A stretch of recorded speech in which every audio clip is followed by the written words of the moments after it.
Good evening. President Donald Trump and Israeli Prime Minister Benjamin Netanyahu just agreed to destroy the financial lifeline keeping Iran's regime alive by completely choking off Iran's oil sales to China, the last major buyer preventing Iran's economic collapse. This is economic strangulation at strategic scale. China purchases approximately 70% of Iran's current oil exports, generating billions in revenue that funds the regime's nuclear program, ballistic missiles, proxy terrorist networks, and internal security apparatus that massacres protesters. And Trump and Netanyahu coordinated during their White House meeting to increase pressure specifically targeting these China sales using secondary sanctions, naval interdiction, and diplomatic pressure to force Beijing to choose between access to American markets or continued purchase of Iranian oil. China will choose America. That choice is inevitable because Chinese economy depends on U.S. trade worth hundreds of billions annually, while Iranian oil represents a tiny fraction of China's energy imports. So when Trump forces the binary decision, China abandons Iran, and Iran's oil revenue drops to near zero. Complete economic strangulation. Meanwhile, Iran is desperately trying to appear flexible in negotiations, with Deputy Foreign Minister claiming Iran is willing to compromise on nuclear issues if U.S. moves first on sanctions relief. But here's the critical deception. Iran says they're ready for compromise while simultaneously declaring they will never surrender ballistic missiles, calling them defensive capabilities that are non-negotiable. So Iran wants sanctions lifted while keeping the exact weapons that threaten Israel and American forces. That's not compromise. That's demanding surrender from America while Iran keeps threatening capabilities. And Trump sees through this game because Netanyahu warned him during their meeting, "Don't let Iran play games or manipulate you." Trump listened, and Trump's response is clear. Choke the oil to China, strangle the regime economically, prepare sustained military campaign as backup, and refuse any deal that doesn't include complete nuclear dismantlement plus missile elimination plus proxy defunding. Iran's China Nexus is being destroyed. Revenue approaches zero. Geneva talks next week become final ultimatum, and regime faces choice between complete surrender or economic collapse, triggering internal revolution. The strangulation is complete. Let me break down the China-Iran oil nexus and why destroying it eliminates regime's survival capability. Iran exports approximately 1 million barrels of oil per day currently, down from 2.5 million before Trump's first maximum pressure campaign. Of that 1 million barrels daily, roughly 700,000 barrels go to China.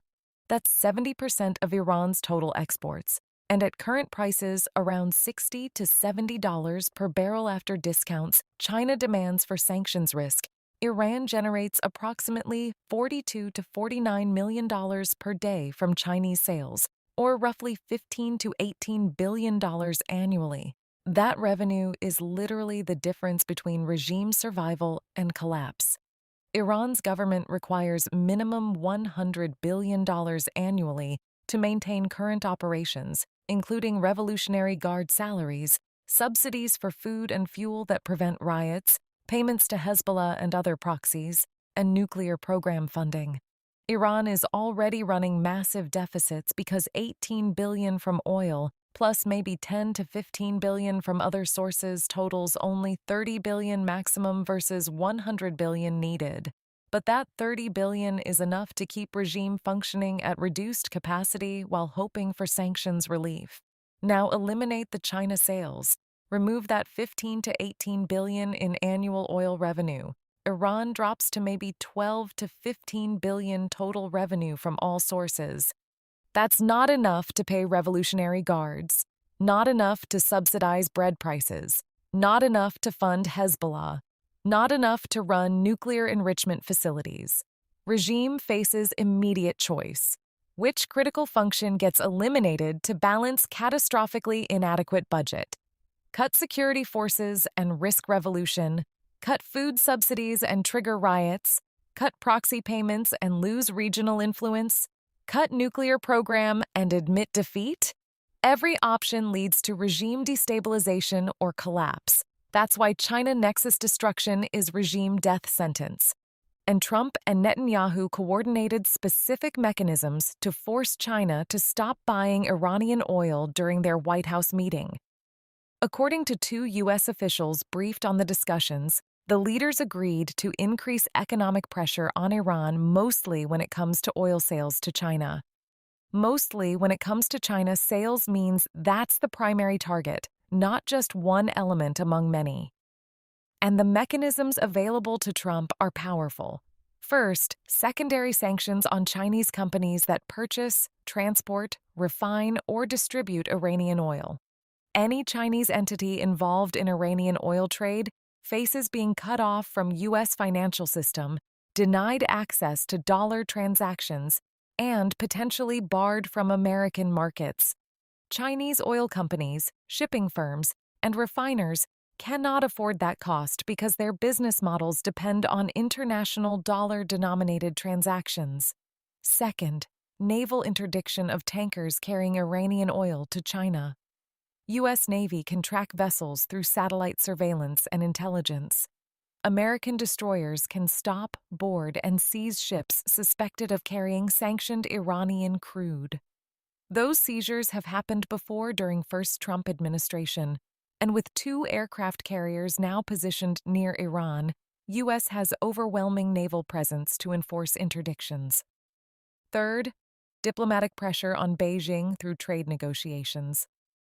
Trump can tell Chinese leadership, continued Iranian oil purchases will complicate our trade relationship, trigger additional tariffs, or block Chinese access to American technology and markets. China's economy is already struggling. Xi Jinping cannot afford trade war escalation with United States over defending Iran's oil sales, so Trump has coercive tools through sanctions, interdiction, and diplomatic leverage. And Netanyahu's role in coordination is ensuring Israeli intelligence identifies Iranian oil shipments, tracks vessels, and provides targeting data for U.S. enforcement actions. Israel-U.S. cooperation on China Nexus destruction is comprehensive. But Iran is desperately trying to avoid this economic strangulation through diplomatic flexibility that's actually tactical deception. Iran's deputy foreign minister told BBC that Iran is willing to compromise on nuclear deal if sanctions relief is on the table, claiming the ball is in America's court and that talks have been positive. This is carefully crafted messaging designed to make Iran appear reasonable while concealing their actual non-negotiable positions. Iran says willing to compromise creates impression of flexibility. If sanctions relief is on table, makes Iranian concessions conditional on American action first. Ball is in America's court shifts responsibility to U.S. for talks succeeding or failing, and talks have been positive suggests progress is being made. But all of this is undermined by the critical caveat that Iran simultaneously declared, Iran won't give up missiles, senior diplomat says, calling them defensive capabilities. Won't give up missiles, defensive capabilities, non-negotiable. So Iran's compromise is, we'll discuss limiting nuclear enrichment if you lift sanctions first, but we keep all our ballistic missiles that can hit Israel and your forces. That's not compromise. That's demanding complete American capitulation. Lift sanctions that are crushing our economy, but accept that we maintain weapons threatening your allies and bases. And Trump knows this is game playing because Netanyahu explicitly warned him during White House meeting, don't let Iran play games or manipulate you. Netanyahu told Trump that Iran will appear flexible, offer partial nuclear concessions, claim they're being reasonable, but all of it is tactical delay while maintaining the capabilities that actually threaten Israel today, which are missiles, not hypothetical future nuclear weapons. And Trump listened to Netanyahu's warning, which is why Trump-Netanyahu agreement focuses on increasing pressure through China oil cutoff rather than accepting Iran's fake compromise. Trump's position is clear: complete nuclear dismantlement verified through permanent, unrestricted inspections, complete ballistic missile elimination, including production facilities and existing arsenals, and complete proxy defunding, cutting support to Hezbollah, Hamas, Houthis, and Iraqi militias, all three simultaneously, Iran can surrender on all three and get sanctions relief, or Iran can refuse and face economic strangulation through China Nexus destruction plus sustained military campaign, destroying their capabilities by force. And Geneva talks next week become the moment where Iran's tactical deception gets exposed and ultimatum gets delivered. Switzerland confirmed Iran and United States will hold second round of talks over Tehran's nuclear program next week. First round in Oman established framework. Second round in Geneva addresses substantive issues. But with Trump-Netanyahu coordination to choke China oil and Netanyahu warning Trump about Iranian games, Geneva talks aren't genuine negotiations seeking middle ground. They're ultimatum delivery where Iran chooses complete surrender or faces consequences Trump and Netanyahu prepared.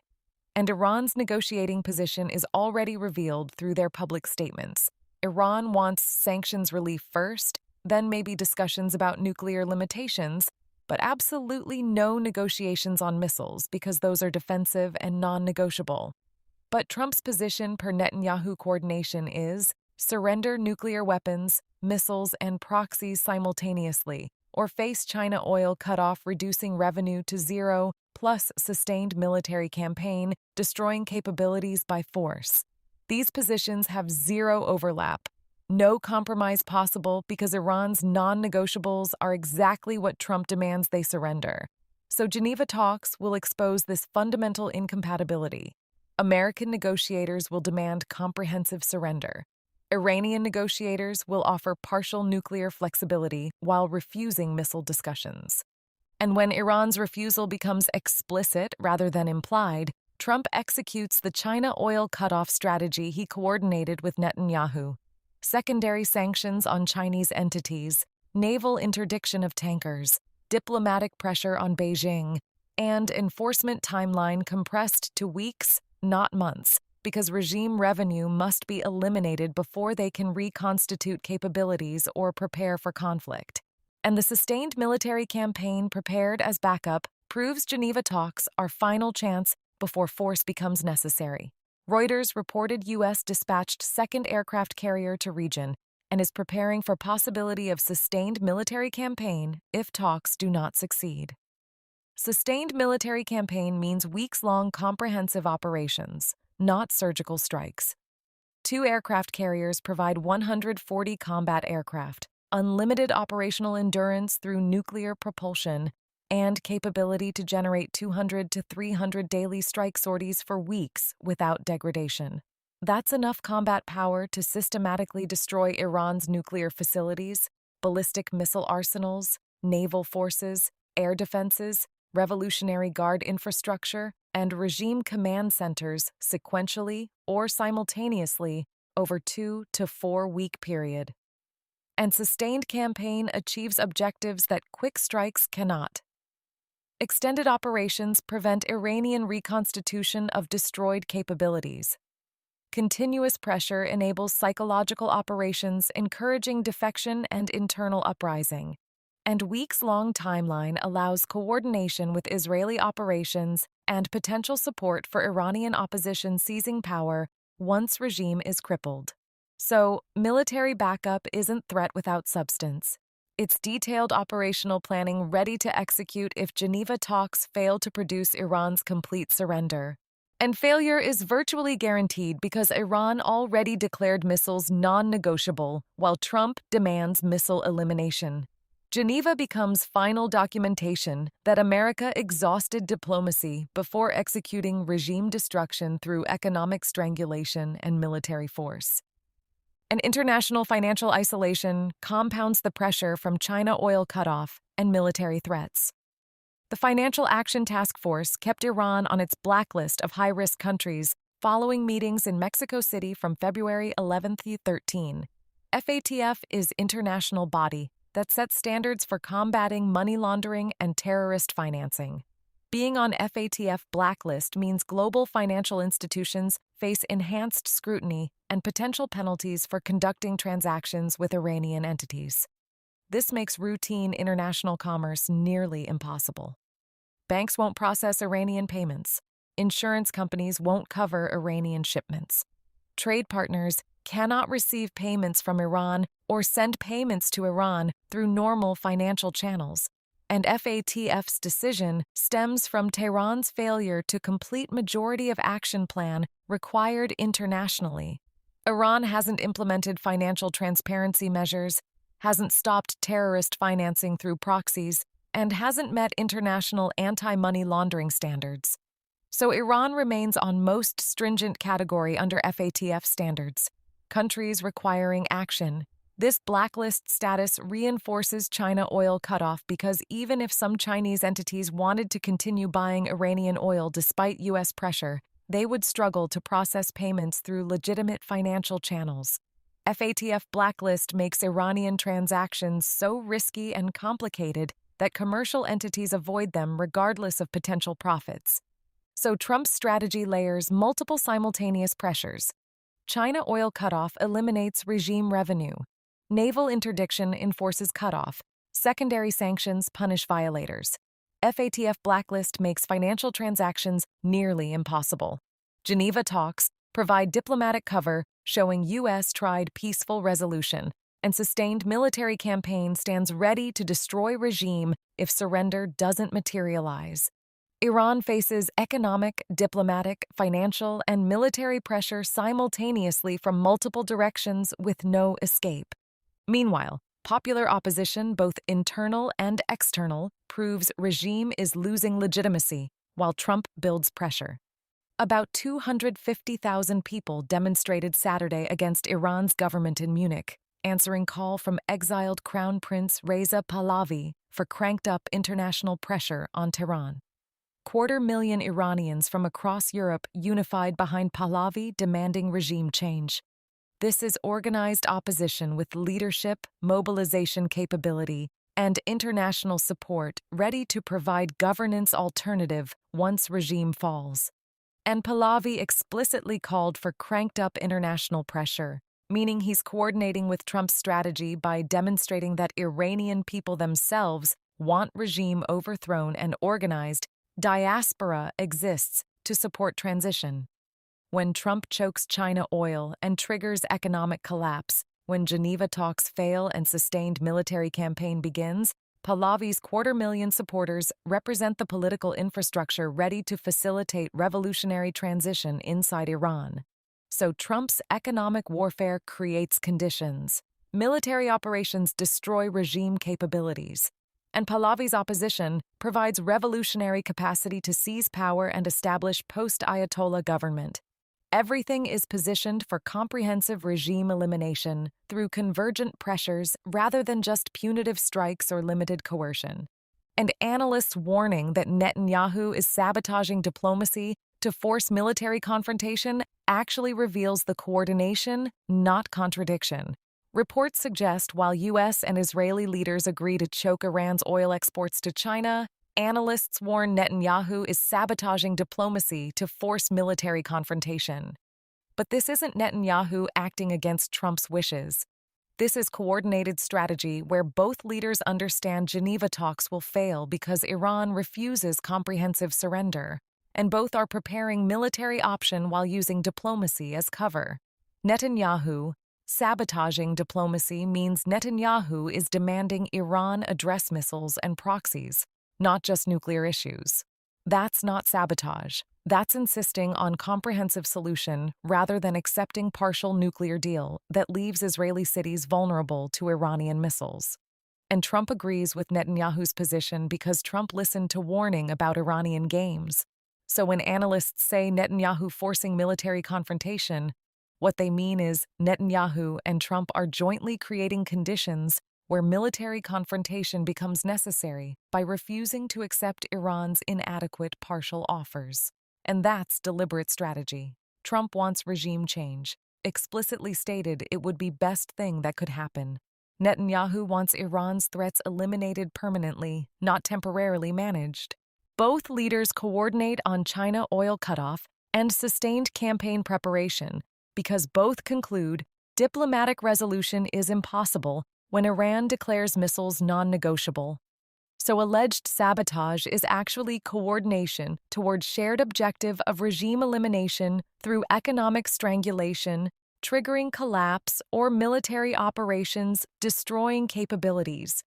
But Iran is simultaneously trying to dangle economic incentives, thinking they can split Trump from Netanyahu or divide American business interests from security policy.